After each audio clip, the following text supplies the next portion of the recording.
Square. And so you probably recognize our Washington Avenue garage. And this is obviously it's a north facing viewpoint from Quincy Square, the 4th Street. And just I'll give you a little bit of information on this so you can get just a little background on how we got to this. I say a whole bunch of folks working really hard on this project, how they got to this stage right here. So and as I mentioned, I've got some notes and I'll just kind of share them with you. The mural location is on the city-owned parking garage at 4th and Washington. The Arts Commission, as you are aware, it convened an ad hoc committee to select an artist for the mural. This has been going on for a year and a half. And part of this work was to develop some guidelines and do we call for artists. Important themes of the call included the celebration of Quincy Jones and other influential African Americans in Bremerton. The call to artists was released in 2023. Over 50 artists submitted qualifications, and the committee selected 8 finalists to present concepts for the mural. Cadavian was selected from the finalists and has an extensive resume of public art installations. Staff has begun working on contractual details with the artist. So this image shared is the initial concept for the mural and may change as the project develops. There may be opportunities for public participation in the development of the final design. Next slide, Dave. All right, so this one, I wanted to just kind of share with you almost a typical day in the life of a city public servant. So this one just happens to be, what used to be a pretty routine operation of ordering police vehicles, having them delivered, and of course going through an upfitting process is now, with supply chain issues, is not a routine process anymore. So as you can see up here, 12 vehicles were ordered back in 2021, we received 12 vehicles, police vehicles recently from an order dated all the way back to 2021, and we have an additional 7 vehicles on order. So, hold on just a minute, we're going to change out microphones here. All right, thank you, Dave. So these vehicles, they come with very few of the specialized components, and so it requires an upfit process. And we contract with an agency, as do most other municipalities in the country. And right now, those agencies are overloaded. And part of the problem is when supply chain issues happen the way they are, where you don't have a continual flow of goods and services, in this case, police vehicles, they all come at once. And this is up to all the agencies across the nation. So these upfit agencies are overloaded. So what our staff did, rather than wait for months, they took it upon themselves to find some old skills from a past retiree who knew how to do this, contract, bring them back in-house, and get these 12 police patrol vehicles upfitted. So this is quite an effort. Each one is, I'm going to look at my notes really quick, but each upfit is 55 hours. So it's a substantial amount of skill and effort that goes into this. So again, it's just our staff working together, coming up with solutions to get police cars upfitted so we can get them onto the street and where they belong. Wanted to share that with you. All right, next slide, Dave. Evergreen Rotary Park. This day we have an Arbor Day celebration, and Friday, April 19th, 11 a.m. Come on down, an annual event. And so I do have a proclamation. It's in my office if anybody wants to see it. And that's part of the the process we use to recognize Arbor Day, but also to maintain our Tree City certification. Next slide. All right. And this will be at an upcoming event at our Kids Step History Museum. And our water utility manager, Cammie Affelbeck, will be presenting the history of the city's water system. So that, I mean, I know we're a small group that find that very interesting, but many of our citizens do find it very interesting. There's quite a history there, and I'm looking forward to seeing that shared with the public. And I believe, Dave, that might conclude my report tonight. Last but not least, Sinclair cleanup. So this is this is a biannual event, but for this one, we pick this day, kind of coincide with Earth Day. And you can see that April 27th, 2024, if you've ever done this before, it'll be the same thing, the same locations. You check in, you get some bags, you get a little bit of training, you get assigned a place near the shoreline. You come back, you log it in. It's a way of tracking where debris is ending up, and kind of, just a way of trying to figure, making sure that we understand what type of pollutants have been near the shoreline, where those pollutants might come from, and if there's ways we can look at maybe preventing it or at least reducing it. And a lot of times it's just education, but this is a event that our city has been involved in. You can see down below, John Dennis, Chance Bethune, have been doing this for many years. So I encourage you to come down. All right. That's it. All right. Thanks, Dave. Thank you, Council. Thank you, Mayor. Now we will go to the consent agenda with Clerk Cooper. Thank you, President Chamberlain. For approval on the consent agenda are the following items. A, claims and check register. Approval of the following checks and electronic fund transfers. 1, check numbers 406602 through 406721 and EFT numbers V47001 through V40796 and the grand total amount of $3,182,556.61. 2, regular payroll for pay period ending March 31st, 2024, in the amount of $1,046,736.91. 3, regular payroll payout for pay period ending March 31st, 2024, in the amount of $15,924.44. B, minutes of meeting April 3rd, 2024. C, minutes of study session April 10th, 2024. D, interlocal agreement between Bremerton Fire Department, Polsbo Fire Department, Central Kitsap Fire and Rescue, South Kitsap Fire and Rescue, and North Kitsap Fire and Rescue for Dark Horse Data Analytics Program. E, approval to submit staffing and adequate fire and emergency response grant application through the Federal Emergency Management Agency.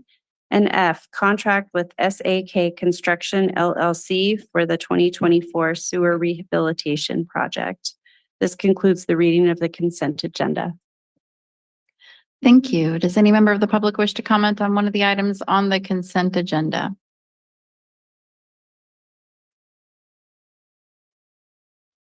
Roy Runyon, Bremerton. Item E, approval to submit staffing for adequate fire and emergency response grant application through the Federal Emergency Management Agency.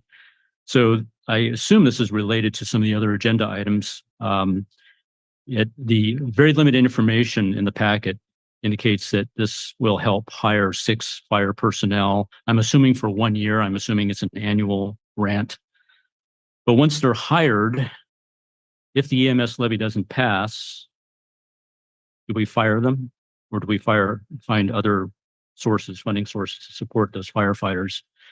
So it is related to some of the other agenda items. I don't know if the fire chief can answer that, but it'd be interesting to hear. The other thing, I want to go back to the mayor's report. So for the mural on the parking garage, is that part of the 1% for the arts program? And apologies, that's not an item on the consent agenda. So Oh, you're right. I'll keep it for the general. That's right. thank you, sir. Okay, that's it. Thanks. Does any other member of the public wish to comment on one of the items on the consent agenda? Okay, hearing none, I'll go to council for a motion. I Councilor move Fry. to approve the consent agenda as presented. I second. Okay, we have a motion and a second. Let's go to the vote. Councilmember Fry, Yes. Coughlin, Yes. Robolowski, Yes. Goodnow, Yes. Mochler, Yes. Younger, Yes. Chamberlain. Yes, Motion carries unanimously. thank you. Next up is public recognition. As noted on the agenda, public recognition provides an opportunity for attendees to address the council on any issue not already on tonight's agenda. Do we have our member of the public on Zoom?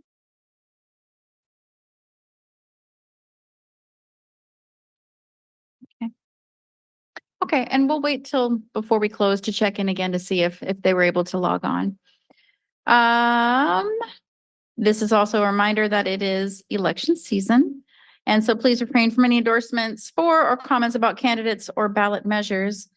And so with that, please line up at the podium and wait to be recognized. We ask that you state your name for the record, limit your comments to 3 minutes or less, and a timer system will be used so everybody's treated equally. So the green means go, yellow means 30 seconds, red means I'm the bad guy and I cut you off. And so with that, I open up public recognition. Thank you. Charlie Michelle, Bremerton. What caught my eye was the police vehicles that we've ordered. And I wanted to make the comment that there are municipalities around the nation that are now going electric with their police vehicles. And so I would encourage the city to please, as they can, let's start going electric.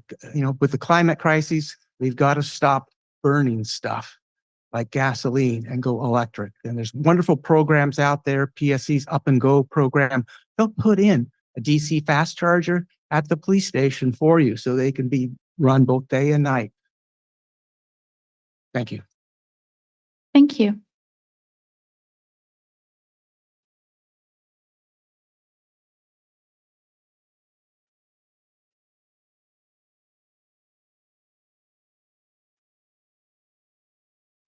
Hi, everyone.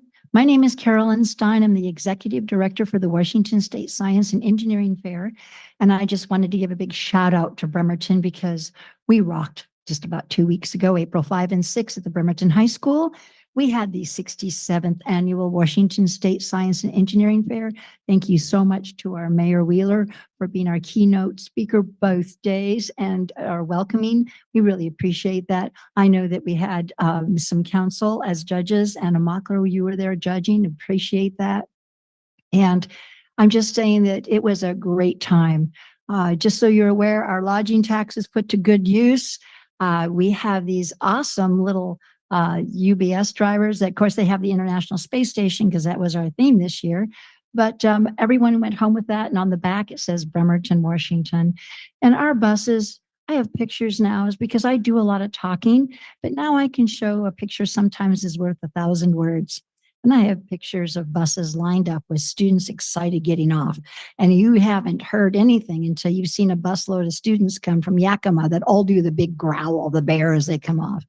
It's a lot of fun. So I want everyone to mark their calendar next year on March 28 and 29, 2025. I can't believe I can say that with a straight face. And come to the Bremerton High School and absolutely partake of something wonderful. It was spectacular, absolutely spectacular. The United States Patent and Trademark Office was there. They said, again, this is one of their favorite events and one of their favorite locations. And they're coming back, and they stayed an extra day so that they could partake of the county because we put big maps up of places to go and things to see and things to do. And we put goodie bags together for everyone. So there's a lot of that kind of residual. I will tell you that we've also conducted an electronic survey this year. getting away again from paper, trying to go the way of the green. And also it's going to be a lot easier to tabulate. So while we do have taken surveys religiously about heads and beds and things and about where they went, how much they spent, and I can tell you right now that we contribute mightily to the dollar and the economy in our city and in our county. And this is important. This is my home too. And I'm very proud to say that. And I want to make sure 30 that we can seconds. continue doing that. So I want everyone just to give a shout out to all the students that came, the teachers, the parents, the mentors. It was amazing. It is something that you absolutely must experience. Like I said, you haven't lived until you've seen hundreds, literally hundreds of students all rallying around with trophies.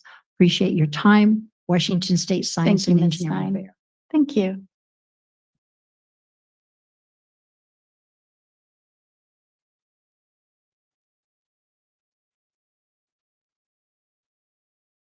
Mary Lou Long, longstanding resident of Bremerton.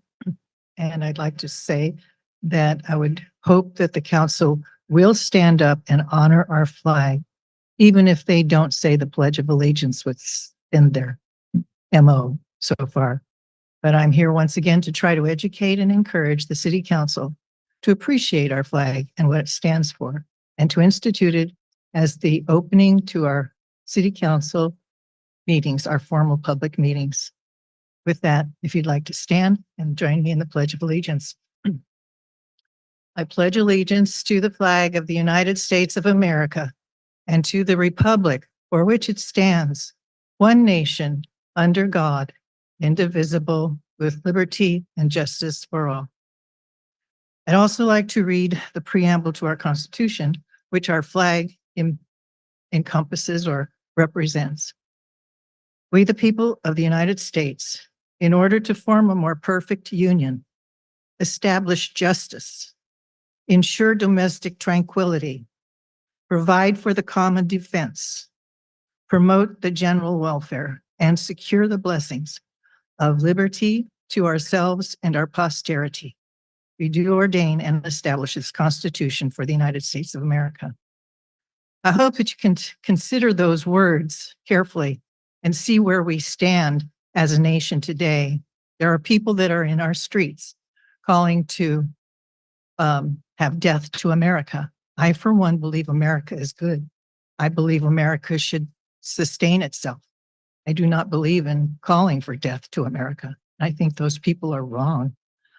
I don't necessarily believe it's a good thing for people to say, I will kill you. And basically, that's what they're saying. They want to kill our country.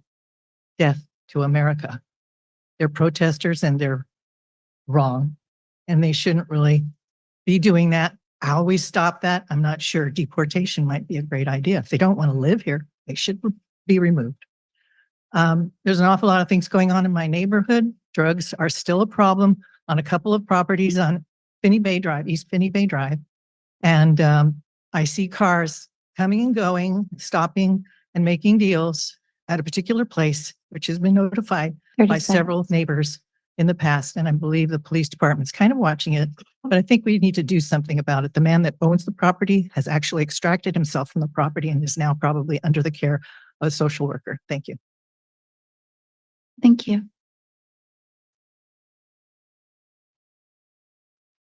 Roy Runyon, Bremerton.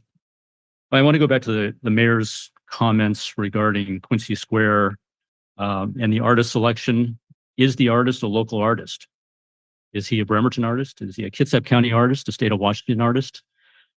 Is this part of 1% for the arts, or is there a special part of the budget for art and not subject to 1% for the arts? Be interesting to find out about that, since we have a vibrant artist community here. I want to go back to last council meeting. I did not attend personally, but I attended via Zoom. You passed a resolution approving the city council goals and priorities for 2024-2025. And this is interesting. So at the top of the list, community and employee engagement, support development of diversity, equity, and inclusion position. And we're not sure if we're talking about a manager position or a director position. Think about the budget impact of that and what that money can go for. We're also talking about maybe bringing on firefighters, EMTs. So 125, 150,000 for a DEI manager or director. Boy, that could maybe pay for one, maybe two firefighters with equipment, or it could patch a lot of streets properly, fix potholes properly. How much value would a DEI manager and or director bring to the people of Bremerton and what you're responsible for, which is public safety and maintaining our infrastructure? You know, not massaging your own personal desires. That's not what we're here for. This is not a pet project. At the very bottom of the list, you mentioned transportation and multimodal support. I assume that this is not in order of importance. But at the bottom, you put transportation, multimodal support, increased residential street maintenance funding. Where's that money going to come from?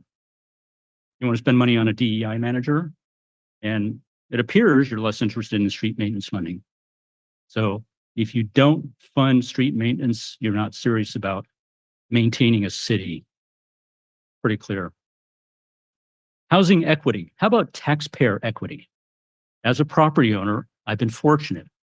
I worked hard, we scrimped, we saved, we planned, we did the right things. So where's taxpayer equity? Increasingly, the property owners are bearing the burden of maintaining the city. I want some equity in taxpayer burden. And I challenge you to provide that. Thank you.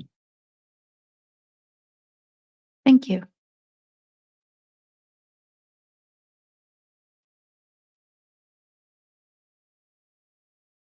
Did our guest join us online? Okay. Is there any other member of the public that would like to come up for public recognition? Okay. Seeing none, I will now close public recognition and move on to general business. First up, we have item 6A, resolution number 3379 to place a continuation of the emergency medical care and service tax levy for a 6-year period on the August 6, 2024 ballot.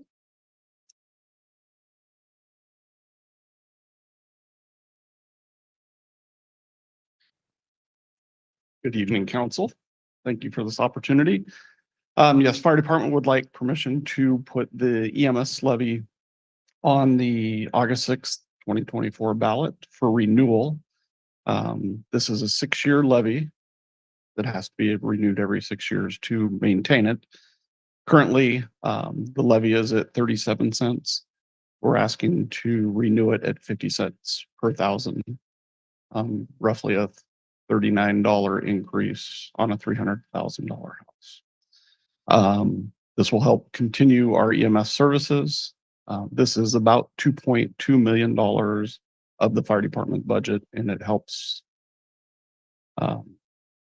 sustain our paramedic services.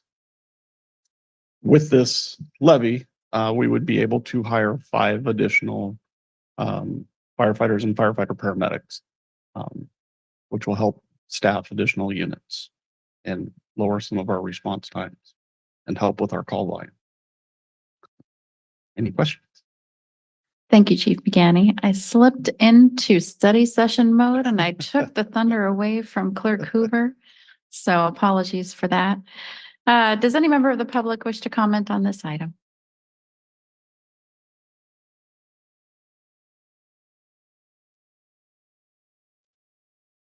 What is the actual percentage of the increase from 37 to 50 cents? I don't have my calculator working right now, but is that equitable or is that going according to the current inflationary spiral? Is it higher or lower? Have you investigated that? Yes, it's nice to have additional EMT service of people available, but how many do we have on staff now? And how many do you intend to have? And is this going to vehicles or is this going to medical supplies? And have all of these things gone up that much? I'm not sure. Thank you.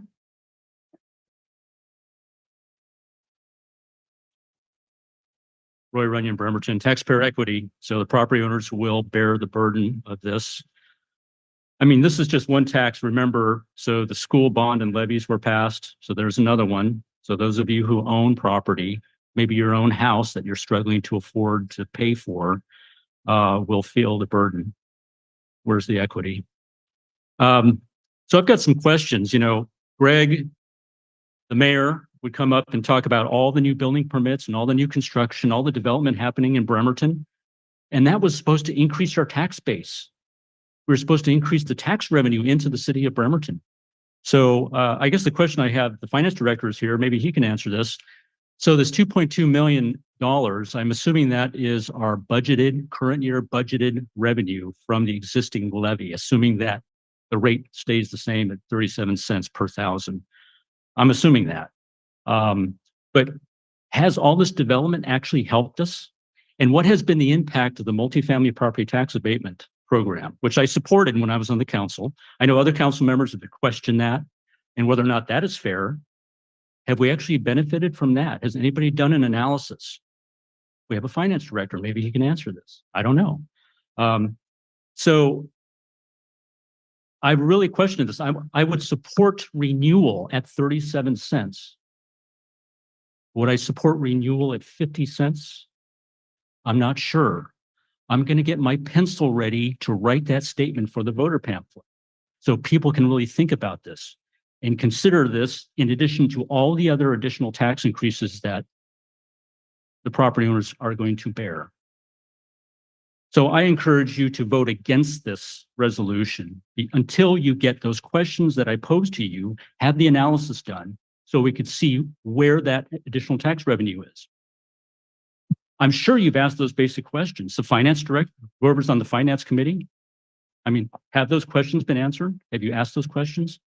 So here's an opportunity for you to do that. We could delay it till May and until you have those answers, and then I'll have to decide if I'm going to oppose this or not. We would need to maintain our emergency services. And the other thing is, I was at Councilmember Rebolowski's district meeting. Thank you very much. I appreciate that. And in questioning, the fire chief said that 30 seconds. even if you are picked up by Bremerton ambulance, transported, Bremerton Fire Department ambulance, the cost to transport is $3,000. In addition to what we're already paying for, the EMS levy, any general fund, contributions. And boy, that's pretty amazing. So I'm going to put that in a statement too. People need to recognize that if this is passed, we're still going to have to pay for being transported by Bremerton Fire Department ambulance. Thank you, Mr. Runyon.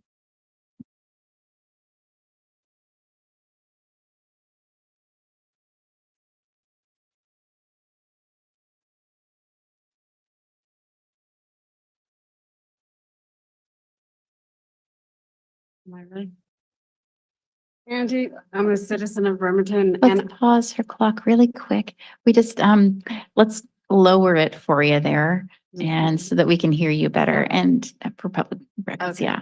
Okay. So whenever you're ready, go ahead and step closer a little bit. I know it's hard. And whenever you're ready, you can begin again. Thank Okay. you. So my name is Angie and I'm a resident of Bremerton, and I kind of want to piggyback because I've also paid taxes on property.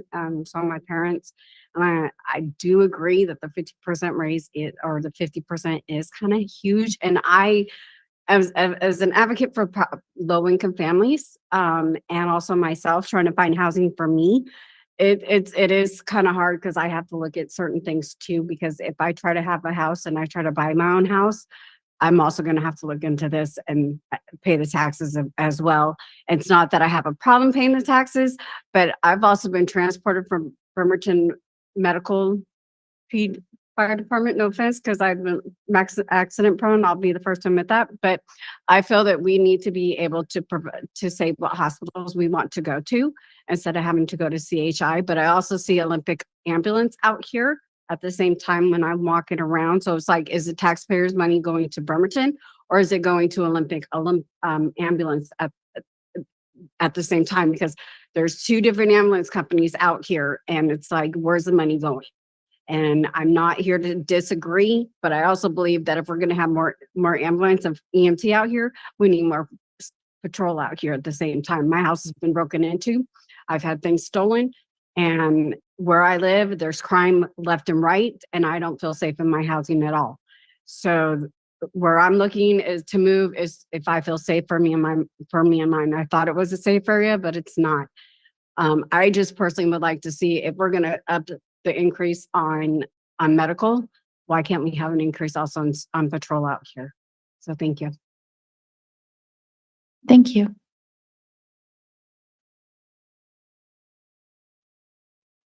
Does any other member of the public, do you want to come up? Okay, yeah. Come on up, Chief McGanny.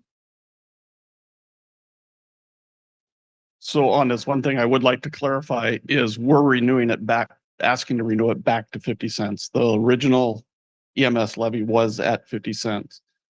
But because of the assessed evaluation of the city goes up, building, new construction, all that, and the city can only collect 1% more on their property tax plus new construction, but only 1%. So that's where we get our deficit, and that's why we're asking to raise it just back up to 50 cents. So the voters have always voted for it at 50 cents, and we have to renew it every 6 years because that's what the levy is.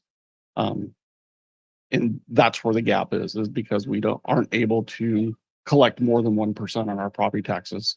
So the assessed evaluation has gone up in the city, but we're only able to collect 1% more until we raise the cap or raise taxes back up to that level.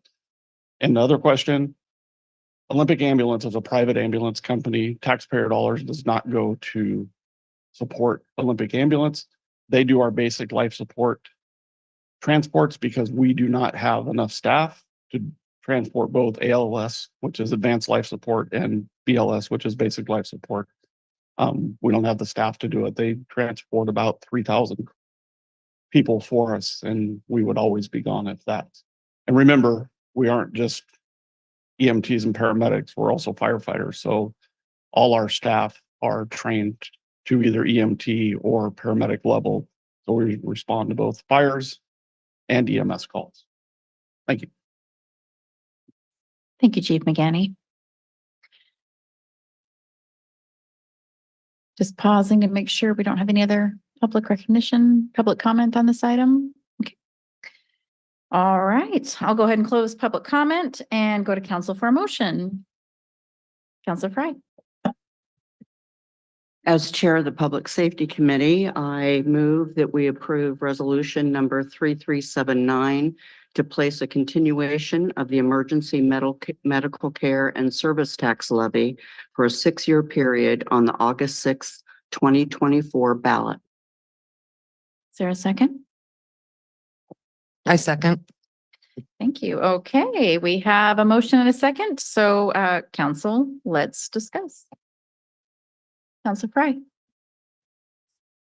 I'd like to take the opportunity to point out that council has been aware of a shortage in our emergency services for a while, and we're trying in any way we can to bolster those, to build those, to strengthen those. It's particularly important because we are growing, our population is growing. And we're very concerned that we be able to supply the public with adequate public safety services. And in order to do that, we're going to have to start raising some more money. We don't really know how we're going to do that yet, but this is a continuation levy. It's probably one of many things we're going to be discussing over the next several months. So, and it has been discussed in public safety, I'm sure in finance as well. Thank you. Thank you. Councilor Roblowski. I'm also on Public Safety Committee, and if I recall correctly, the fire chief said that calls are up over 30% this year, which is an amazing rise in calls.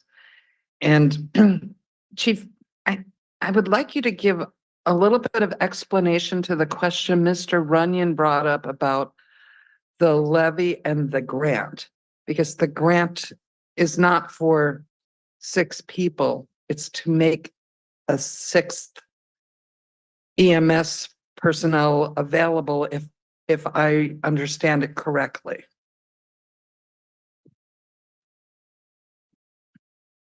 Yes, you are correct. If we were to get the SAFER grant, it would allow us to have long-term sustainable funding for us and one more additional person.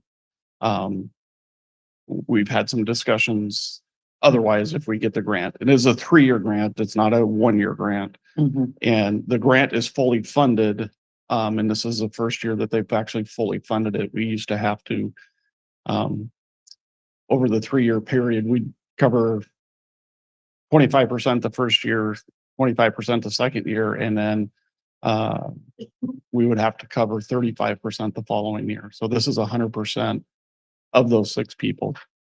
So if we did come up with another funding source, we could possibly hire 6 additional people, but we would need a long-term funding source like the EMS levy would be for these positions, but it would allow us to hire 1 for sure.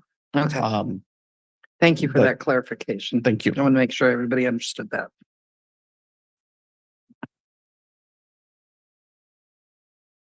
Are you good? I'm Yeah. good. Oh, great. Okay. Counselors? Yes, Counselor Coughlin. Cool. Thank you, Council President. Chief, just got a few questions, but I wanted to start by thanking you for your service and all of your personnel. It's a critical core component of government to make sure we have emergency services. So just thank you for the hard work and the long shifts I know that people put in. So yeah, piggybacking on the demand, I know demand is way up due to many factors that we have in our city and our state and our nation at the moment. I wanted to talk about the levy though, as I know it can be used not only for personnel, but also equipment, if needed. And so talk to me about the equipment in the fire department. Do you have all shiny new, brand new trucks, at the moment, and you're feeling good that you don't need to buy anything for 20 years? Well, so the EMS levy supports the EMS portion of our budget, which is personnel, equipment, and everything that goes along with that. We currently just took possession of 2 brand new medic units. That you'll see on the streets here probably in 2 to 3 weeks. Those are part of the ER&R fund. Our fire trucks were purchased in 2018. Those were purchased on a bond.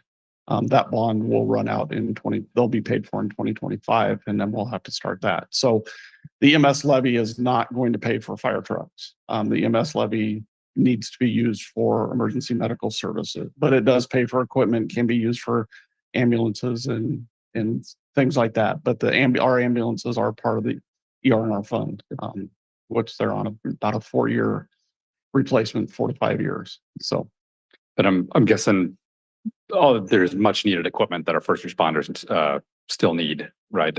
Yeah. I mean, tell me about some of the needs in the the department. increase in medical supplies is astronomical. Not to get too technical, but we have a piece of equipment that we drill into your leg to start an IV if we can't get an IV. It's called an IO, interosseous IV, goes into your bone. For 5 of those is over $600. And we use 2 to 3 a week. So it has gotten a bag of saline used to be 37 cents, and it's over $2 or $3 just for an IV bag. Just like everything else, costs are increasing. And our budget hasn't, for supplies, we've tried to keep it as within reach as we can. We're not going crazy with what we're asking for, but we do use a lot of supplies. We're going to probably be over 11,000 calls this year. That's a lot for this fire department, for 14 people that are on duty. Yeah, it's massive. And it's my understanding too, that with our current personnel level, there's one unit that can't be fully staffed at the moment, but if we can get this passed, we'll be able to. Correct. About 3 years ago, council supported 3 personnel. It wasn't enough to staff another unit full time, so we're staffing what we call a day car from 8 a.m. till 6 p.m. Monday through Thursday, and that has helped alleviate some of the problem. But yes, if we can get this EMS levy passed with the 5 people, it should staff that unit full time. Excellent. That's great news. And thank you, Chief. I just see every day how desperately it's needed. So and I do want to respect the folks who have a concern about increasing property tax. I think one of the toughest things to get head around property tax is that if the price of your house happens to double, the amount of property tax you're paying does not double. It is based on the budgetary need of the county and then the total assessed valuation of all the houses in the county. And we're limited by state constitution to no more than 1% a year. So if you paid, say, $1,000 in property taxes one year, you're not going to pay more than $1,000 and $10 on top of that the following year.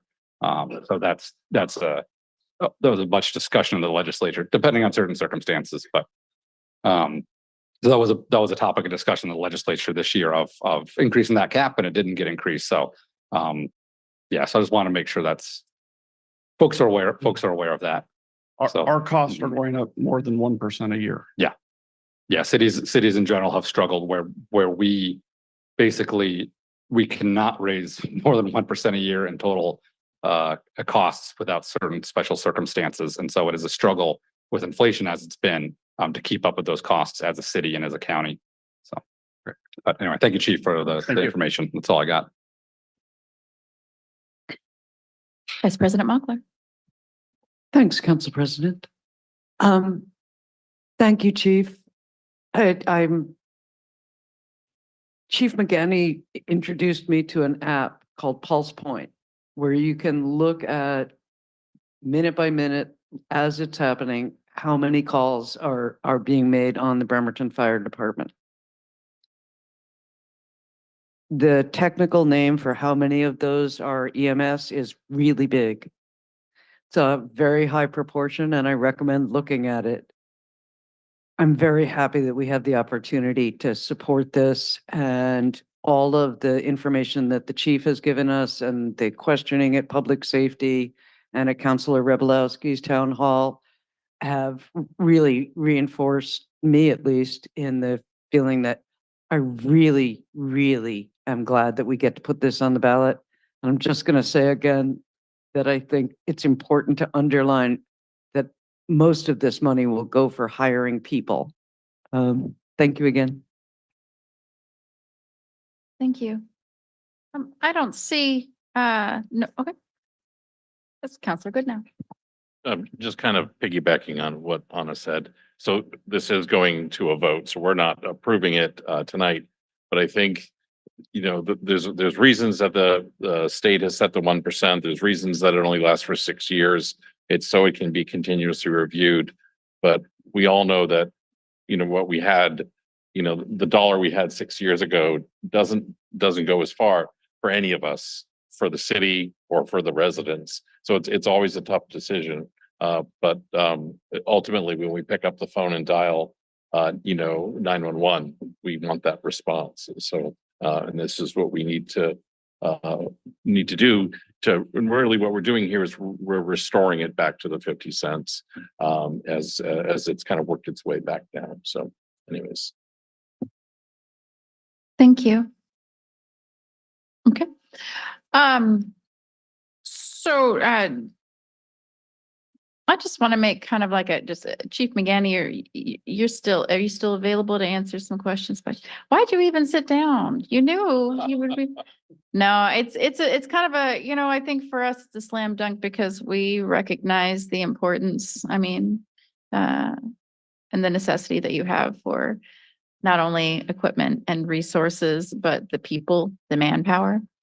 I just kind of want, and I hope this, and I want to keep it germane, but I want to kind of talk about how the taxation works on new projects. For instance, we have a new pretty innovative homeless shelter coming into the city of Bremerton. We a few of them, a couple different options of for low-income housing. Can you talk to me a little bit about the impact that has on you and how the taxation works? Maybe that's a Director Riley question as well. Well, I'll give it a shot and you can correct me. How about that? Let's do that. So anytime we bring more people in to the city, it impacts emergency services. If we have a homeless shelter or a load barrier, those tend to create more calls for us. When the shelter's open, we are there 1, 2 times a day. If we have a new one, my guess is we're going to have the same thing. If we have a standalone emergency room that gets put on Kitsap Way, that's going to increase our call volume because people are going to go there. They're going to need to be transported out. So anytime we add people, it's going to add to us. Now, not everybody, most of your nonprofits, they don't pay taxes into the city of Bremerton, just like the port or the school districts or anything. They don't pay taxes to us. So those are challenging for us because there's no revenue coming in to the city for some of these buildings. So, but they do require services from both fire and police. Thank you. Get that. Okay, we're getting the thumbs up from Director Riley. So, and it's sometimes difficult for me to vote for new taxes, I think, or to raising taxes. The idea that we're just returning back to the previous normal is helpful for me. And I just absolutely support your endeavors and what we can do to get those FTEs and get the manpower put in place. That's all I really have for now. Other counselors, Counselor Rebelowski?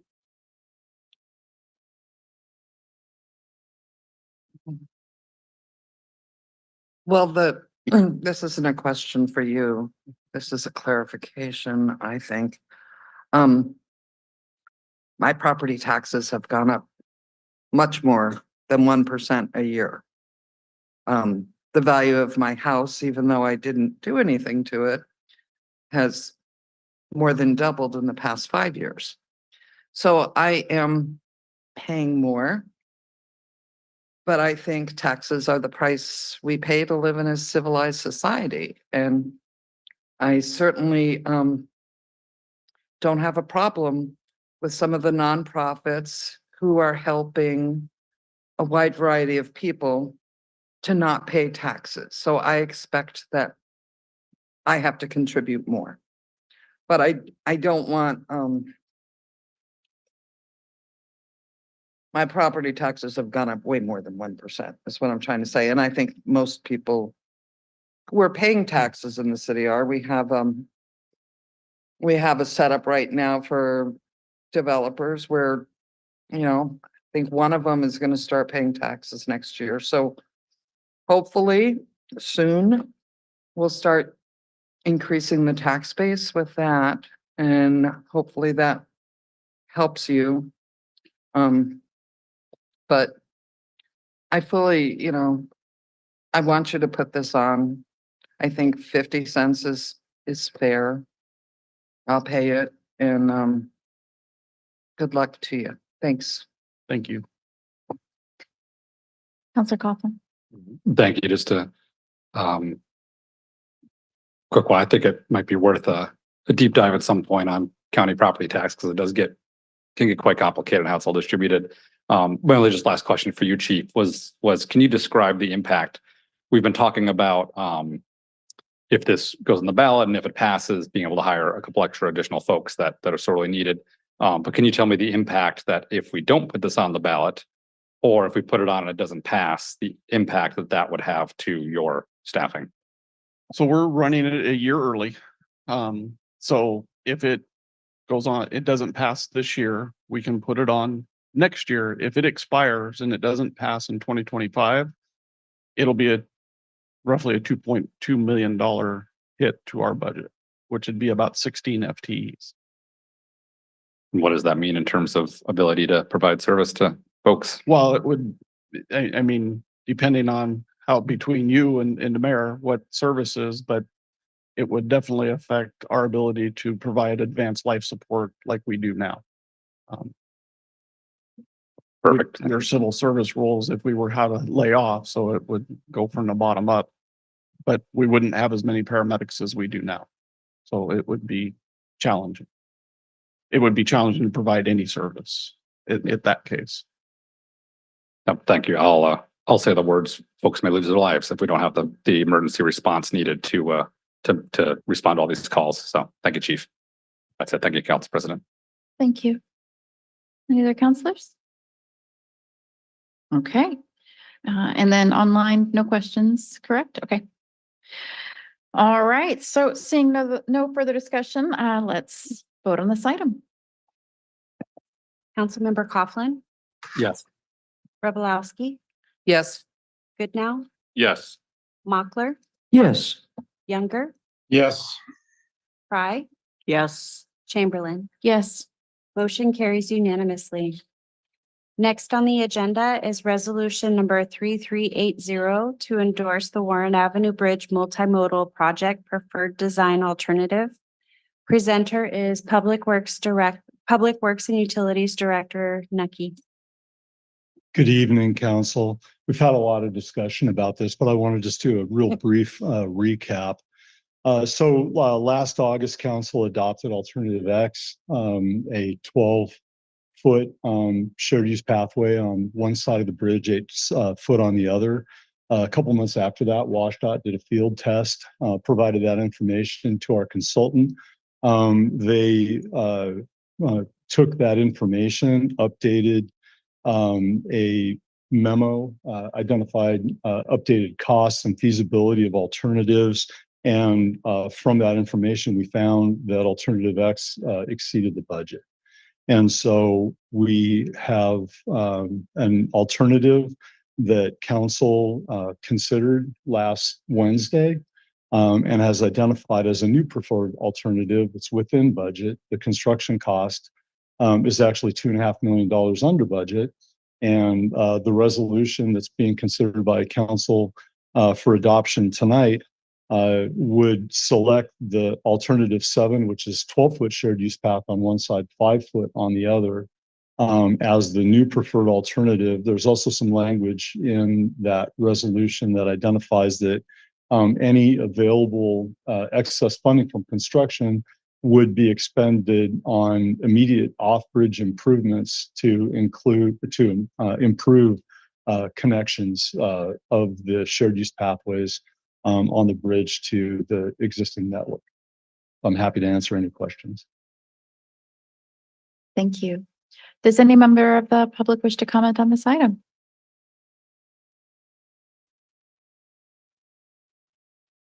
Yeah, Council Member Rebelowski told me that the council was leaning towards 12 by 5, but I pointed out to her at her council meeting that a 5-foot means that nothing is being done on one side because you presently have a 5-foot and makes it very dangerous. And a better alternative and a tremendous upgrade for this entire city is to have 8 and 8 on either side. And then you don't have to worry about accessing the preferred pathway, which is a problem and makes it real dangerous because otherwise you have to really go up all the way up to Sheraton Avenue to cross over to the side you want to be on if you're not on the proper side to begin with. And see, one of my major reasons for advocating the widening of those sidewalks and the thing that, you know, from the railing to the what I thought was the bike lane, which nobody ever uses, is 8 feet already. And all you have to do is basically extend the sidewalk out another 4 feet and then place that concrete barriers, which with the railings attached to it on the inside, and you could just move that and have 8 feet without, all the other problems it engenders. Because the problem with 5 feet is that it's basically makes it useless and dangerous. Because the concern I've had is when sometimes you're crossing the bridge and there's some deranged person coming from the other side, and it's not escapable. See, but nobody's 8 feet tall. So you have ways to maneuver around that. And so, the safety of that bridge is paramount. so that it can be used by pedestrians and bicyclists instead of it being, I mean, somebody has moved the concrete blocks so that the entry points of the bridge is only 3 feet, 6 inches. So they're deliberately making all that space, which is very plentiful, useless for people. And you're making the bridge very dangerous and moving all the traffic on one side, then you have, you only have 6 feet and 6 feet. But the beauty of having wide enough roads on either pathways on either side is that people can travel with the traffic. There's nothing worse and more Thank you. intimidating and dangerous than looking Sir, cars coming Sir. eye to eye. I'm sorry, your time is up. My mic doesn't seem to, is it working now? Okay, all right. Thank you so much, sir. Thank What you. was your name for public record? Mike who? Mike who? Thank you so much, sir. Sorry for yelling, everybody. I couldn't tell if my mic was working. Oh, there we go, back up and running. Thank Me you. or the mic? You're good to go too. You're up and running quite well, man. Yes, Mary Lou Long, longtime resident. I think that wasn't the original recommendation 8 feet and 8 feet on either side. I think balance might be important for the structure of the bridge and balancing weight. I'm not sure if that's a problem, putting too much weight on one side. An extended area might be a problem. Architects and bridge makers would be able to tell you. But I think 8 and 8 makes a lot of sense. There was also the possibility of putting little cutouts at the midpoints for viewing and also more ease of passing. If you look at an 8-foot wide span, you can put a motorized wheelchair on one side and a bicycle or a pedestrian on the other side, and they're not going to touch each other. Now, if the bicyclist isn't a good bicyclist or wants to get off the bicycle and be courteous when he's passing somebody on a motor scooter, whatever, that would be a good thing to do. But I think that the 8-foot and 8-foot for balance sake and construction on bridge would be a better idea. I don't know what you think about it, but that's my perspective. And I know that we would love to have a Rolls Royce or a Cadillac, but we have a beer budget. And I don't think we are realistic if we're going to go 12 feet on one side. I just don't think that's realistic. I think what we can do is 8 feet and 8 feet. Thank you. Thank you. Roy Runyon, Bremerton. Well, I think this started about 5 years ago, something like that. And I was in the initial meeting that Public Works held to discuss this, get some input. And I suggested immediately that, hey, yeah, we can cantilever sidewalks. The response from Public Works was, oh my gosh, the live load's on the bridge. As if we collapse the bridge by cantilevering sidewalks on the bridge. And what are the designs? They're all cantilevered, of course. The non-engineer. I do support the 8x8. I think it makes more sense. There used to be a gentleman who lived in the downtown area who had a scooter. He was a disabled gentleman, and he would occasionally go across the bridge. And actually, there's another man with a wheelchair, a powered wheelchair, and he would occasionally go across the Warren Avenue Bridge. 5 feet is not passable, folks. 5 feet is not passable. If he's stuck on that side and someone on a bike or a mother with a crutch, that is a problem. 8 and 8 is balanced. It allows for plenty of room. If necessary, bicyclists can dismount. It's not going to crunch everybody, but hopefully that's not the case. It just makes more sense. I am concerned on a couple of things here. I was given some information by someone, and a lot of it is legitimate, I think, criticism of the DOT. I'm concerned about cost overruns. Is the city of Bremerton, our taxpayers, responsible for cost overruns on this bridge? There's contingency included, and I'm concerned about that. Many government capital projects go over budget. Change orders, problems come up. Have you guys thought about that? How much capacity do we have to absorb cost overruns, and to what degree? And if we have to pay, where does that money come from? street maintenance, then you have a problem, a real problem. So it's a long project.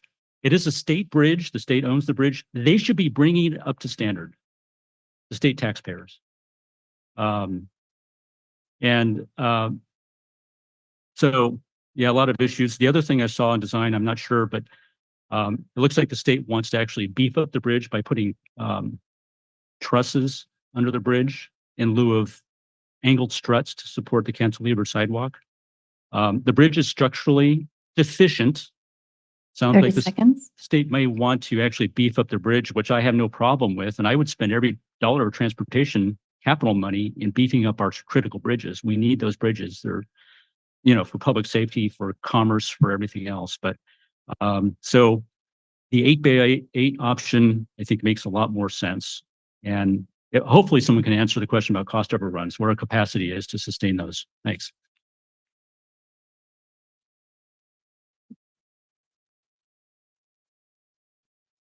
Thanks. A couple questions and comments that came up that I'd like to address. So the question of 5 feet being unsafe came up. So the minimum width, ADA accessible width for the walkway on the bridge is 5 feet. And so the alternative 7 with the 12-foot by 5-foot has been evaluated by WashDOT.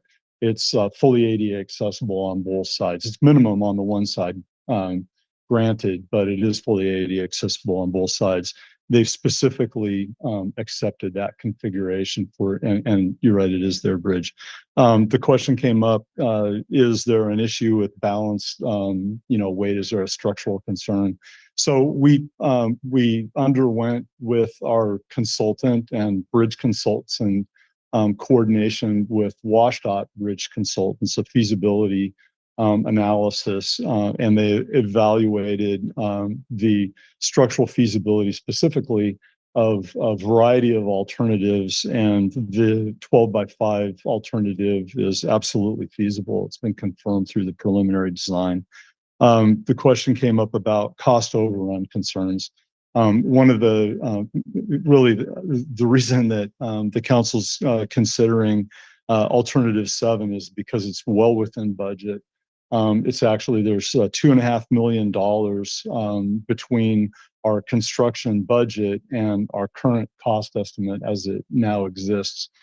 Granted, through design, we'll understand the full cost of the improvements much better. And we'll have, a year from now, we'll have a better understanding of what the cost of the bridge might be. We'll actually understand the cost very well when we bid the project here in a couple of years. But the city would be responsible for cost overruns associated with this project because it is our project, even though it is WashDOT's bridge. But this has a good, healthy contingency plus some excess budget available for a successful project. And then a comment was just made about the bridge being structurally deficient. The bridge is not structurally deficient, but when you add 12-foot additional cantilever, most of that's cantilever on one side of the bridge, and then the 5-foot sidewalk actually is not cantilever, but it's an adjustment of the interior widths. You're most definitely increasing the loading on the bridge, and so that's a consideration. There's access walkways that are being constructed with the bridge. There's actually quite a bit going on with this design, and I just wanted to make the comment that it has been vetted through a pretty robust feasibility study to make sure that we're on path for a good, successful project. Thank you. Thank you, Director Nucky.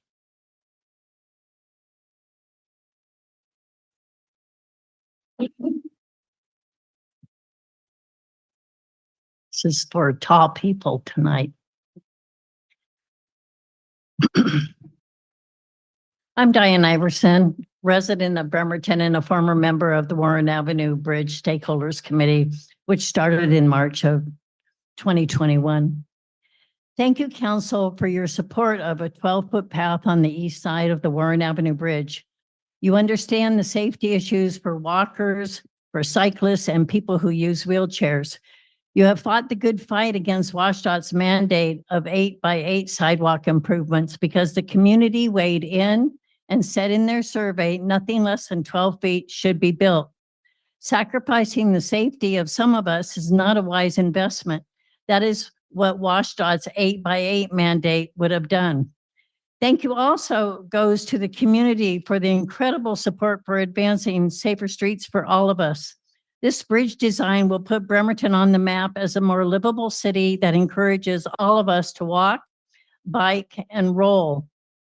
I also want to thank Councilmember Jeff Coughlin, who served with me on the Warren Avenue Bridge Stakeholders Committee. He led the way on bringing to council all viable options so that the council and the community could be part of the final decision. The next year will be an important one in Warren Avenue Bridge design process. With council's leadership, I hope it is an improvement over what has occurred during the last 3 years. In your packet, you received an email from former Public Works Director Chal Martin, who was involved in the 2016 Warren Avenue Bridge design process. For the record, I support Mr. Martin's recommendation concerning slowing traffic with narrower lanes and removing the center barrier. A livable city promotes walking, biking, and rolling. You do that best by designing roads to meet our needs. Slowing traffic on the Warren Avenue Bridge cannot be achieved by enforcement, but by bridge design. Mr. Martin's recommendations is based on research and common sense. 3 years ago, we at West Sound Cycling Club invited staff and elected officials on a bike ride from Bremerton Ferry Terminal to Seattle Coleman Dock, which was the easy part, to Mercer Island, Bellevue, Medina, and to the University District, and back to Coleman Dock. The bike ride itself is absolutely beautiful, but even more important is what you learn along the way. Contact us if you too would like to join us in this Lake Washington Two Bridges loop 30 on a bike. seconds. The bike ride is predominantly a shared use path. We cycle at a slow speed and stop frequently to talk about what we see, what we feel, and what we learn. We already have some takers. We hope all of you can join us at some time in the future.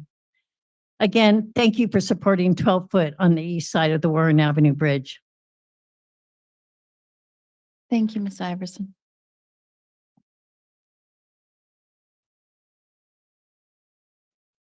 Charlie Michelle, live in Bremerton. First of all, I'd like to thank Director Nucky for clarifying many important points, and I agree with his comments.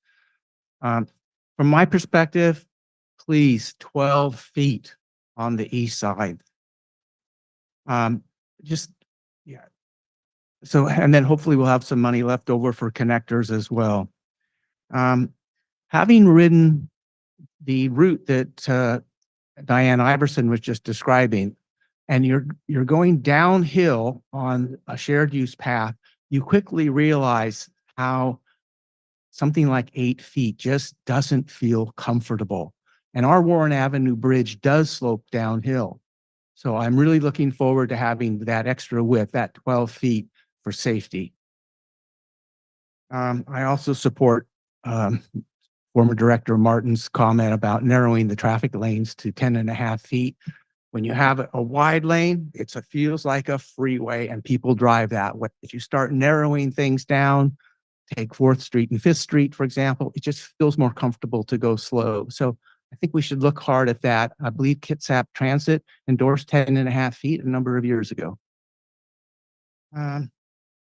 Can we think pause that's the it. clock for just a moment here? Oh, or thank you very much. I'm done. Okay. Thanks. I just want to remind the public to stay germane to the topic, which is the resolution for, specifically for 12x5. And thank you for your information and thank you. Does any other member of the public wish to comment on this item?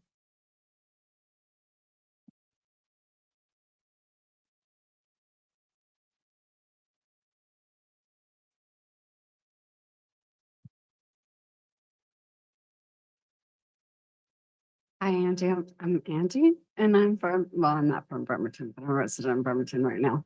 I just want to say that I had to figure out which was the Warren Avenue Bridge and which one was another bridge because I'm learning them. But I have walked the Warren Avenue Bridge, and that is really scary for me just to walk it. And I've heard of, and I want to look at it as an EMT side.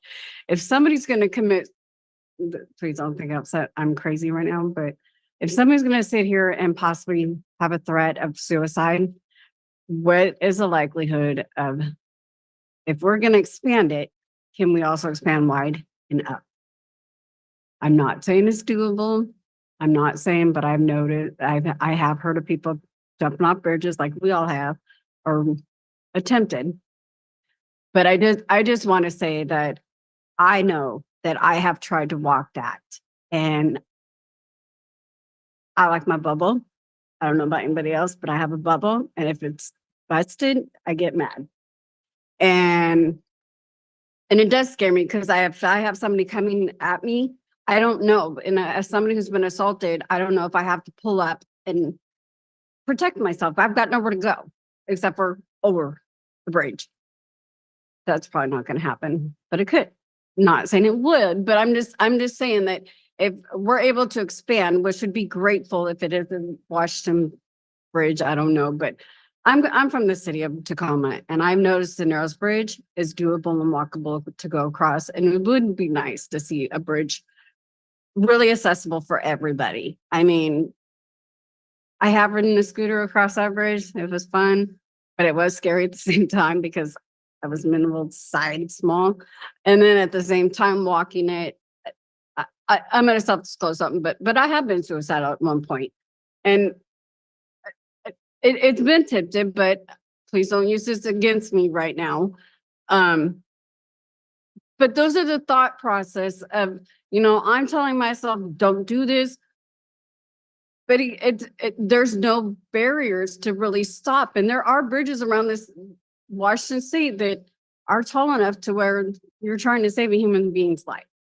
But at the same time, if EMTs are trying to get in there to save somebody's 30 life, seconds. I saw, but really quick, if EMT is getting in there, are they able to get in there, help that individual, and traffic flow still when everything is going, because traffic sucks around here. So Thank you.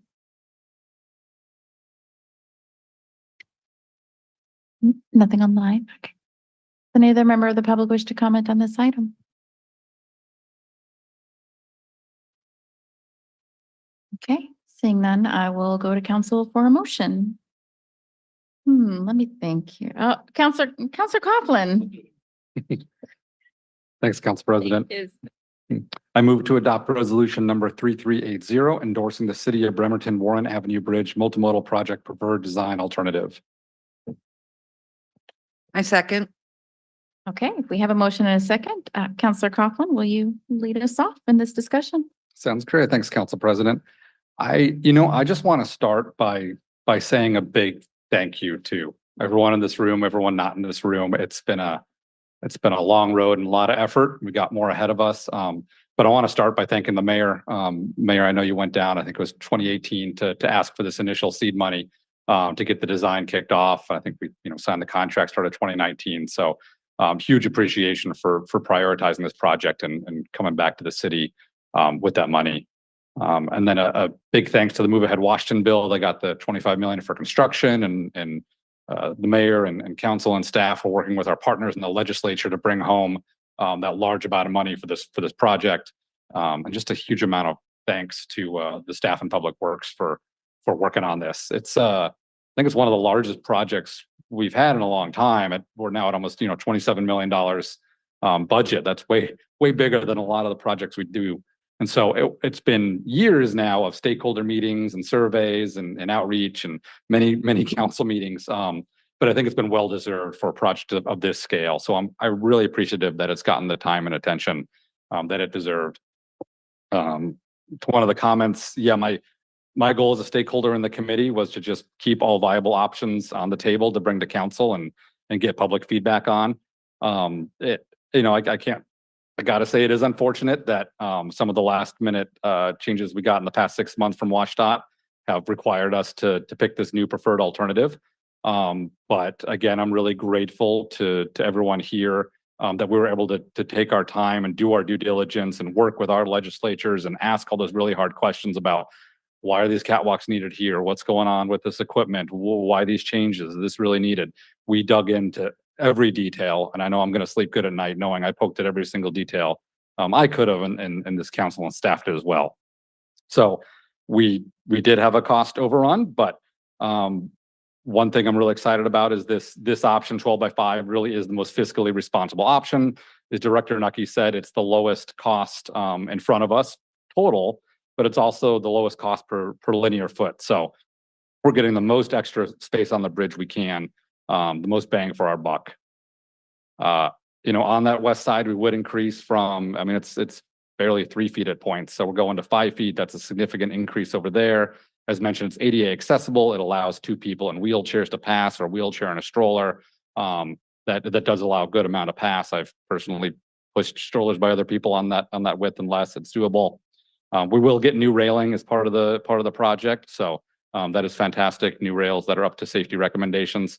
But really that 12-foot side, that is the recommendation across the board. That's WashDOT's own recommendation for a shared multimodal use path. It's the county's recommendation. It's the modern standard for everything that's built these days. And I can personally attest, I've done that bike ride that goes across 6 and 8 and 10 and 12 and 14 and even 16-foot paths out there. And man, that 16 is nice. We can't do it. But the 12 is really the minimum when you have people traveling both directions, walking, jogging, rolling, strolling, and on bikes. And, we look to our current bridges in the city. You have the Manette Bridge. It's actually about 10.5 feet when you go out and measure it side to side. And I know when there's traffic coming both ways on that 10.5, I still hear from folks that think it's too crowded. So that's why the 12 is so important, and why having that one really wide side is really critical, because you got people going back and forth on both ways, and eight would be too narrow. And we will focus on those connectors. And by choosing this option now, we have extra money that should be left over, along with, I know a lot of grants will be pursuing to get those connectors to make it easy to cross from the west to the east side on the north and south ends of the bridges. And this is, it really is the modern standard. I've kind of presented before on a lot of new bridges that are built, bridges that have been retrofitted all across not only the state, but other states. And they all go towards this design option of one wide side, because you do get the most bang for your buck, and it is the safer option. And what I'm really excited about is we're talking about finally completing the bridge to bridge trail, right? So you can start downtown and go up beautiful new Pacific Avenue that was redone about 10 years ago now, on a nice walking, pedestrian, biking friendly street. You can hit Evergreen Park. The current connection right now is from Evergreen. You go to Rota Vista Park up there. You can hop on the bridge on that east side and the nice wide trail, go across. You get up towards now Councilmember Fry's district, what's currently called East Side Village, but I hope maybe it gets a new name one day. A really exciting area of new development. Come all the way down through Manette. You get to go across the Manette Bridge back to downtown. It's really exciting, and it's a really big deal. And I know we've been through a lot on this project, but I want to keep our eye on that this is going to be a major improvement to this bridge, to connectivity across the city, and completing that Bridging Bremerton loop, which happens every year. And I look forward to the year we do a Bridging Bremerton, and we all gotta walk that loop with hopefully Josh Farley still around, if not someone else, and we get to walk across this new, improved, awesome bridge. So that's it for me, Council President. Thank you, Councilor Coughlin. And it was Brzebolowski. You were the second. Okay. I'm not particularly worried about us going over budget, because there's a 25% contingency in this budget, which we actually pushed back at a lot of council members because we thought that was limiting our options, but we have that 25%. So as long as they're still making steel, we'll be able to build this new connection. And I look forward to, even though my constituents live on the west side of the bridge, I walk over that bridge on occasion, least once a month. And it's gonna be a huge difference going from 3.5 feet to 5. I mean, it doesn't sound like it on paper, but it's gonna make a big, huge difference. So, and when I'm on my bike, I'll be on the east side. So I support the 12 and 5. Thanks. Counselor Goodnow. So, we talked a little bit, I just want to address some of the 8 and 8 folks in the room. Because we pretty looked at it last week, I guess. Was it last week? What's making this budget work is that there's the 12-foot cantilever side, and I think the 12-foot side is really important. The 5-foot kind of concerned me as, can we do any more? But the 5-foot side, the west side of the bridge, is actually coming into the lanes, like some folks had suggested, that to make it wider. So it's gonna come into the bridge towards the center. So there's no cantilever, there's no structures being added onto the bridge. So that's what brings the cost down in a way that we can do the 12-foot side. So I really do think this is the best alternative. The community really advocated strongly for the 12-foot side. And I think that the 5-foot is the best solution to make all that happen. So thanks. Vice President Mochler. Thanks, Council President.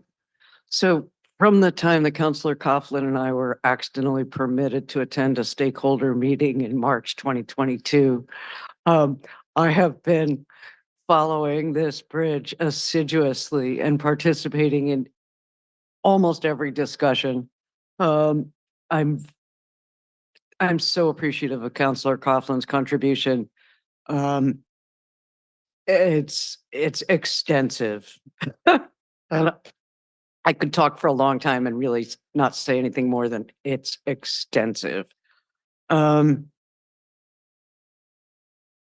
glad we are doing this. I'm glad we're getting the 12-foot. I'm glad we're going to be thinking about everybody in Bremerton by having the 12-foot width. And at this point, I'm quite ready to vote on it. Thank you, Vice President Mochler. Counselor Fry. I'd like to talk positively about this from a little bit different perspective.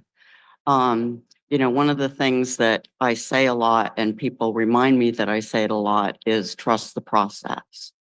And this has been an arduous process. There's been a lot of back and forth. There's been a lot of clarification. There really has been, I think, some paradigm shifts. I mean, we weren't hearing the term multimodal a lot. And it's now being heard a lot as we're talking about the comp plan and the transportation plan within that. There's going to be an active transportation plan within the transportation plan. All these things have come because of the community. And it's our job to listen to the community, certainly weigh the options. This has been kind of counterintuitive because you do think, I was one that I'm a Libra. I kind of like balance, and yet I was convinced by the cycling community, who are, by the way, the experts in riding a bike across a bridge. It's those focus groups that WashDOT and others go to learn about impacts to the cycling community and others. And so I pay attention a lot.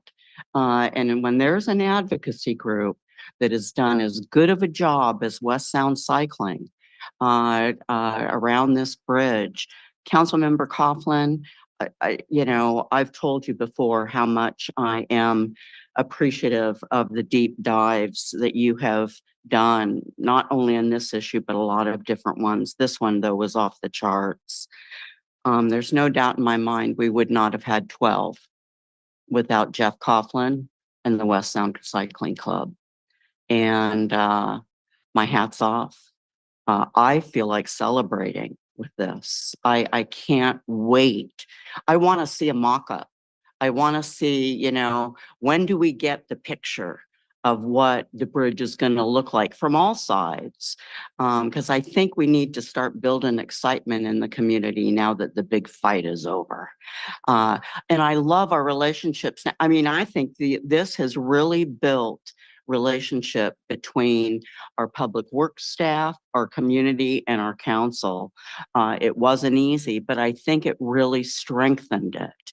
And that's important to me, those relationships. So thank you, Director Nucky. Thank you, Ned and Shane and everybody else at Public Works who really bled with this project. And hopefully that'll stop. And I can't wait. I'm really excited. Go 12. Go 12. Yeah. All right. Counselor Younger. Counselor Younger, do you have any comments to make on this? He's saying no. All right. So that just leaves me, right? Everybody's talked. This, and I'll try to keep it short. I think we all know where we're going with this, but we all got to say our piece, It's been we've got a lot invested in this. A lot of heart and soul, a lot of time, a lot of anger and disagreements amongst each other, a lot of frustrations, with staff, with WashDOT, with community members of us, too. And so there's just been a lot of heart has gone into this. And I'm excited that something is being resolved today and that we're moving towards a shared positive path, right? I was thinking back just now, remembering the first time I rode a bike on the bridge with the 3-foot side. And I would have been about 18, 19, which was just about 5 years ago. And maybe a little longer than 5 years ago. But I had this old bike with rusted gears, and it was nighttime. I moved out here the week of my 18th birthday, moved back out here. I had nothing. Slept on an army cot in a basement for a little while. And then I moved to Bremerton and rode this bike across the bridge back to my apartment in Pine Road. And it was nighttime and it fell apart. And I just remember thinking how scary the whole situation was, to be riding this bike, and it fell apart, and I was on this very narrow pathway. And I'm really excited that we are bringing something beautiful and just vibrant to our community, because Bremerton deserves nice things. And for all the other lower income folks that have to travel the bridge, it's not just about bringing beauty and vibrancy to our city. It's also about bringing safer solutions to the folks that have to use the bridge for function, and not just for recreation. And I'm so excited for it. And I wish that, the younger me that was pushing this stroller across the bridge when my car got stolen and I didn't have any other option but to travel across the bridge, I wish I would have had a safe path to travel on. I am going to go ahead, and if anybody else doesn't have any other comments, I'm going to call for the vote. Okay. All right, let's do it. Councilmember Rebelowski, Yes. Goodnow, Yes. Mochler, Yes. Younger, Yes. Fry, Yeah. Coughlin, Yes. Chamberlain. Yes. Motion carries unanimously. This concludes general business. Thank you. Thank you, everyone. Okay, now we go to council reports. Council reports are an opportunity for council members to provide an update on any issues or events taking place in their district, announce any events they've recently attended or plan to attend, or to speak on any other city-related topic. Continued on next page. That was literally from the script. Which I know was there. Since this is the last council meeting of the month, we'll start with Counselor Younger. District 7, Yeah, no report, thank you. no report. Okay, Council Vice President Anna Mockler, District 6. Oh, boy. Oh, she's gonna time herself.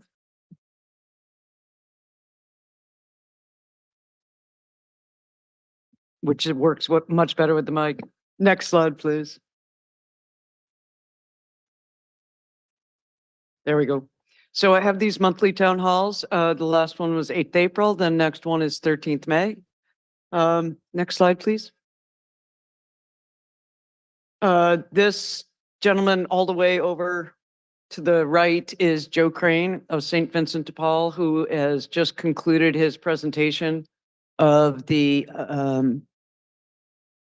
permanent supportive housing and self-shopping pantry and a gazillion tons of other things that will really be of use, not just to the community it serves, but to our community. This project is going in a half a block from me, so, you know. If you go to the next slide, please. So this is the photo up on the screen inside the slide that everyone saw in the Kitsap Sun. And I guess my only quarrel with it is it looks like it's happening on a bomb site. There are actually single family residences all around here where as it looks flattened, I assure you, they are there. And one of the things that I think is great about Joe Crane and St. Vincent de Paul is that he is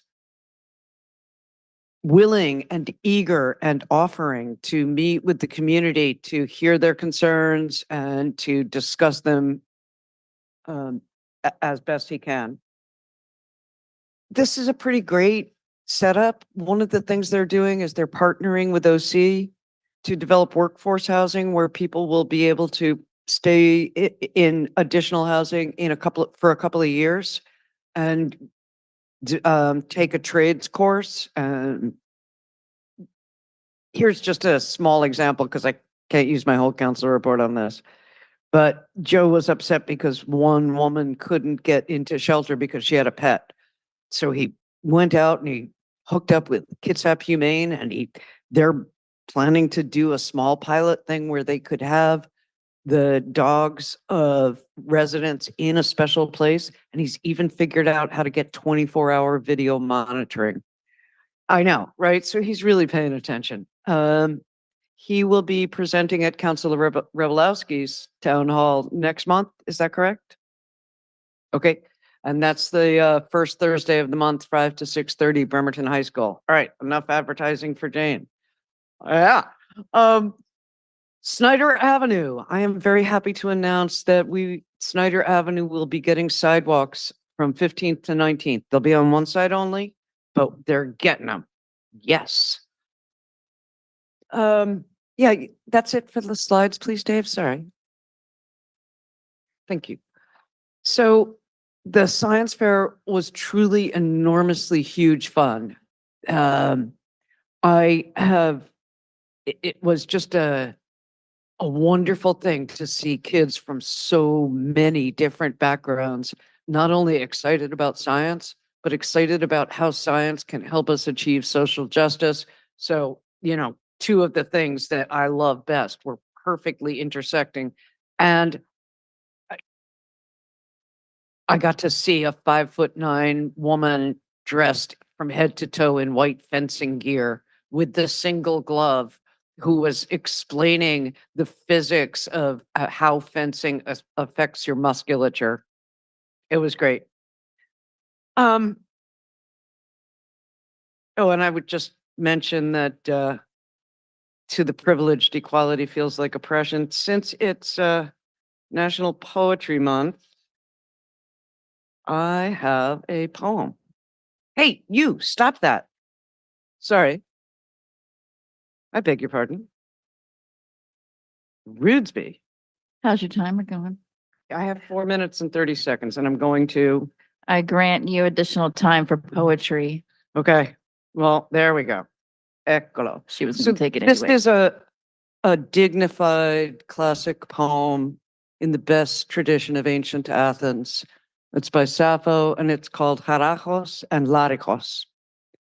Hey, say what you like about Harachos. That's a fellow with a fat-bellied ship, always in some port or other. What does Zeus care or the rest of his gang? Now you'd like me on my knees crying out to Hera, huh? Blah, blah, blah. Bring him home safe and free of warts. Or blubbering, wah, wah, wah. Thank you for curing my liver condition. Good grief, gods do what they like. They call down hurricanes with a whisper or send off a tsunami the way you would a love letter. They have a whim. They make some henchman fix it up like those idiots in the Iliad. A puff of smoke, a little fog, away goes the hero. It's happily ever after. As for Laricos, that layabid lives for the pillow. If for once he'd get off his ass, he might make something of himself. Then, from that reeking sewer of my life, I might haul up a bucket of spring water. Happy spring. Okay. Thank you, Vice President Mockler. Okay. Next up, District 5, Michael Goodnow, who has I'm a gonna song prepared. for Start with a haiku, actually. I have one slide. I just want to remind folks that the Forest Ridge Park Stewardship Day is coming up. It's always the third Saturday of the month. So it is, I believe it's this Saturday. Yes, this Saturday. It's at 9 a.m. The folks meet kind of by the restroom, playground, ball court area. And it's a great chance to meet neighbors and get outdoors a little bit. And it's just great to have this urban park, this urban forest, so close to us. And it's kind of, protected land for everybody to enjoy. So go out, meet neighbors, and, help keep that park in great shape. I have no other comments, so thank you. Thank you. Next up, District 4, Councilor Robolowski. Thank you. Well, it might be Poetry Month, but it is Work Zone Safety Awareness Week. And as a former roadway worker, I remember the most terrifying day of my life was when I was stuck on the corner of a pickup truck going backwards on I-5, picking up cones and throwing in the truck. I don't think they do it quite that way anymore, but I got unbelievably annoyed reading social media when people were making fun of the work zone safety features on Highway 3 and people laughing about how fast they could trigger the sign, and there's absolutely nothing funny about it. So please slow down for people who are working in or on the side of the road. Now I'll get less serious. The Washington Avenue bike lane update. I know everybody's who's a bike rider is interested in how long certain individuals plan on parking in the bike lane. And Melinda Monroe, our contracts administrator, is working really hard to get all the needed staff in the city to sign off on a booting policy where they can actually put a boot on these cars that are, some of these people have 10, 15, 20 tickets for one vehicle, and they just have to stop, but they don't seem to want to. So maybe by booting those vehicles and them having to pay a good fine and being able to maybe explain why they think putting everybody else's safety at risk is a good idea. So that's moving along, and hopefully everybody who needs to sign in the city administration signs that policy soon so it can go into effect.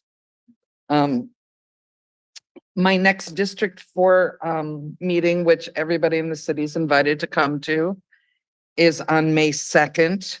Start at 5 o'clock at Bremerton High School. And Joe Crane has agreed to come and present his new community campus for St. Vincent de Paul, which is going to have so many great features in it. And I really hope a lot of people come just to listen and ask him questions. He's very open to any ideas that you have to make the project better or concerns that you have. So possibly things, they're not too far along to modify them. And then I'm happy to report my grandson and I finished clearing the blackberries at Matan Park. And that is why I'm gonna move forward a goat ordinance, because I'm never, ever I still have scars on me from doing that. So anyway, Matan Park is done for now. And that's my report for this month. Thanks. Well, it's about time somebody took care of those blackberries and that car in the bike lane. All right. Next up, Jeff Coughlin, District 3. Right. Well, I was going to say, Councilmember Roblowski, you're the GOAT, which for folks who don't know stands for greatest of all time, GOAT, for tackling that segment on Washington Avenue. So I really appreciate that because it's been a longstanding issue. And thanks to staff for working on that one as well. All right, I got a couple slides. Try and be not too long. Just standing slide to continue to encourage folks to go to bremertonwa.gov/228. It'll get you to the sign up to volunteer on committees and commissions, and just continuing to appreciate all the citizen input and both at council meetings and in these hardworking commissions. So thank y'all. Next slide, some vacation photos. You're gonna ask why vacation photos. Went to Austin for the eclipse, which was great. And while I was there, couldn't help but geek out on a couple things I noticed. Yeah, Bremerton and Austin are two very different cities, but I just wanted to highlight how neat this one area of Austin was, where you would walk down the street and there were some tall new high rises, probably 5 or 6 buildings under construction, tall ones. But then among them were these old houses that had been converted to small businesses, and they were restaurants and bars and live music venues. And it really made that whole area really vibrant and eclectic and walkable. And as we talk about comp plan and zoning, and I think Bremerton's been way ahead of the curve. Just great thing to keep in mind what we can do to repurpose old buildings in both directions. And the next slide, couldn't help but look at trails and bridges as well. And so it was, they have a really big riverfront there. So they have on one side a whole standing platform off the riverfront. I know that was kind of talked about the Bremerton waterfront a long time ago. I think, thanks to the mayor and some foresight there, we've got working on it among all the new buildings that are being built. But I also was great to see some of the underbridge passages and connections that we're talking about in another city like this that you can see over there. And it's really cool walking, biking trail that transitions between dirt and paved at different points on the close side. The coolest thing though I saw was on the left is this sign. So the city's partnering with a nonprofit for trail conservancy. And I love the idea of this QR code of if you're using the trail, if you can donate $1, if you can donate more, fantastic. And this is something I think we have a lot of points in our city, different parks, different trails. I think of like the boat launch at Evergreen Park, where if we put this up, we may not be able to enforce it, but generosity goes a long ways. And I think every time someone launched a boat, we asked them to chip in a few bucks. It would add up quickly. So just want to throw that idea out there to look at for in the future. And then next slide. I just got 2 left. I want to highlight great construction work. So on the left is in Manette, 11th and Perry project, the very final thing that I know we were waiting on from Lumen due to back order were these lighting poles. And so, sorry, it's a little small up there, but past the existing blue sign that's been there a long time, you can see the new lighting poles. They look great. Thanks to Public Works for getting all these in. I do have to laugh that the top of each pole has Manette. And 1 or 2, you'd expect, hey, we're in Manette. Every single pole has the Manette sign on it, like they're all copied and pasted. But then I gotta make a good lighthearted in my own district. That's very Manette to have Manette plastered on every light pole. So you know what? It fits. It fits. Yes, it is Manette. And then on the right is 11th and Washington, other side of the bridge. Fantastic progress there. Lower Washington was finished last year. We'll have the roundabout coming up in June. And in the meantime, this other side, talk about extra wide sidewalks, great connection from the Manette Bridge, going all the way over to Pacific. So excited to see the progress on that. And final slide is, I'm sure I might be jumping the gun one meeting on this. Well, first I want to highlight Evergreen Rotary Park. This was a grant we got last year to do some much needed improvements to fix a lot of worn out turf that occurred, some divots, some unsafe conditions. So I know it's closed for a couple days as folks are hard at work on that, making that all refreshed. So that's fantastic. But we'll talk about it next meeting, but I know Director Elevado with Parks has announced his retirement after I believe it was 43 years in the park system.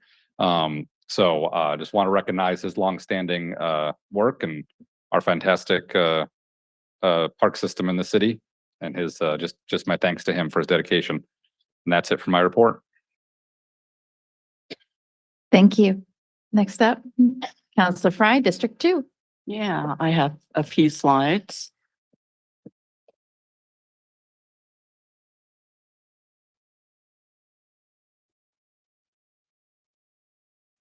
You can move to the next one. Well, everybody that's anybody was at Grocery Outlet for the grand opening. Let me tell you, East Bremerton hasn't had so much excitement in a long time.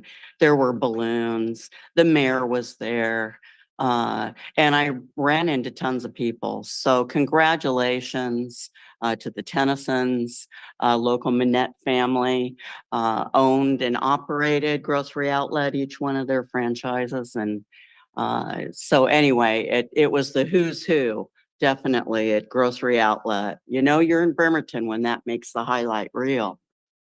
Moving on. Actually was a lot of fun. Y'all know that I live over on Halverson, and there happens to be a bus stop in front of my house. It's not a formal stop, but the school buses all stop there, and the worker driver bus stops there. And I was out in the front doing some yard work because it's been so nice. And I noticed this mom and 3 younger kids walking down 33rd down to the corner at Halverson. And I thought, oh, well, maybe they're here for the school bus. But I thought, no, because I know the school buses. When you're retired, you know when all the school buses come and go. It's great to see the kids getting on and off. And I make sure to check in to see if they're okay, if they've not been there for a while. I'm turning into one of those. But this woman and her kids came down, and then this worker driver bus came in. And while I stood there, it was so cool. This woman with her little baby here and 2 little ones on the sidewalk. Dad was coming home from work, and Dad came out of that bus, wasn't even down the stairs, and that baby just wanted Dad so much. And I was witnessing such a moment of Bremerton. That is Bremerton. We work, we make things, and we ride public transportation when it's convenient. And I'm proud to live in a place like that. So I'm never going to forget that scene. Never in my life am I going to forget that scene. Those are the people I work for. Okay, moving on. And then this morning, I noticed that there are detour signs on Halverson. It's a happening place to be. And so I go down in my sweatshirt and my jeans, and I met Josh and Justin. Really neat guys, really proud of the work that they're doing. Those are city workers doing the city's work, and they're working hard. And so we slam, folks are complaining about our sidewalks and our streets. And I just wanted to tell you, there's a little slice that's getting better up there in District 2. So let's go to the next slide. There are those detour signs. Okay, next slide. Sidewalk is closed, but look, we've got a new stretch of sidewalk that was replaced. And then just opposite that, keep going. That's what was happening today. They're actually doing what is called an underfill. Never heard of it before in my life, but Public Works is full of terms like that. I'm learning so much being on the committee. I have so much appreciation for the hard work going out there on our streets. And was that the last one, Dave? I'm not sure. Must be. So with that, I just want to say thank you to the city, to the staff, all of you, whether you work inside or outside. We appreciate you. And to that family that met that bus this week, I see you. Thank you. Okay, I guess that's me. I've got some slides. One of them apparently has my name on it. Okay, so 1958 to 1972. Though I originally saw this on Superintendent Crawford's page, social media page, but then it's on Reddit, Josh Farley picture, right? And so 10 cents a toll, right? And so I don't know if you guys got the news, but WashDOT has agreed to pay for the U-bit, but they're reinstituting tolls on the bridge. So to pay for it. I'm sorry about that. Am I 2 weeks too late? Oh, yeah. Every day is April 1st for me because I'm such a fool. But next slide, please. It was really nice to see these slides. There's a whole collection of them. But okay, so I was very excited because we had this live performance. And I said, I'm going to go see Titanic. And I finally had a day that was free, a Sunday that was free. I had I let my friend know. I said, hey, I've got this Sunday off and let's go see the Titanic. And she looked, and it was a couple weeks beforehand, and this was on April 14th. And she says, oh my gosh, there's only like 5 tickets left. I said, oh, snag us a couple tickets. And we show up, and it's a full house at the Bremerton Community Theater. And to see the Titanic, the musical. And I'm like, wow, this is great. It's a full house. And then I hear at the beginning of the performance that it's the 112th anniversary of the sinking of the Titanic.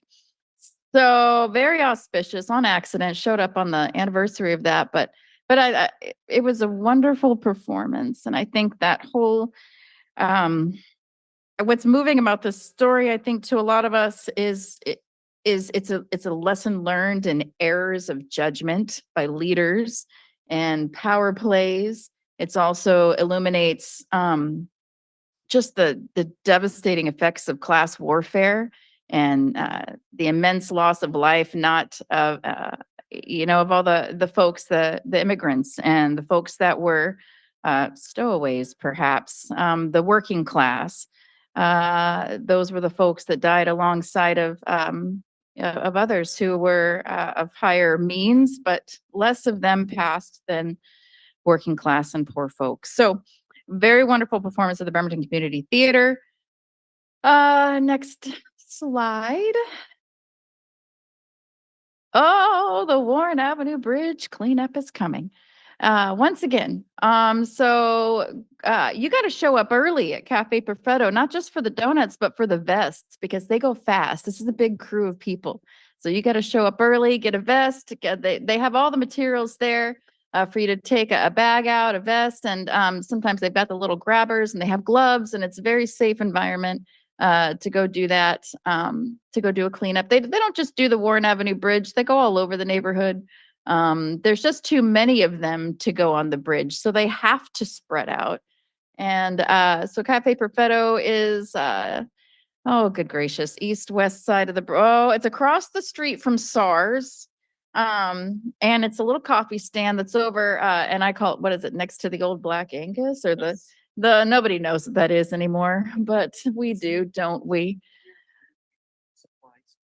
Yeah, next to Los Cazadores, so it's over there. Which is apparently the old Godfathers. Wow, so much history tonight. But there's a list of all the different dates. So go get green on April 20th on 420 and clean up the neighborhood. I think that's the last of my slides. Yep.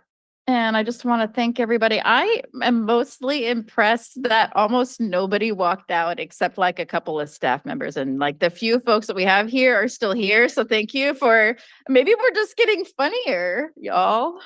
With that, I think I'll go ahead and close tonight's meeting. This time I'll remember to read this.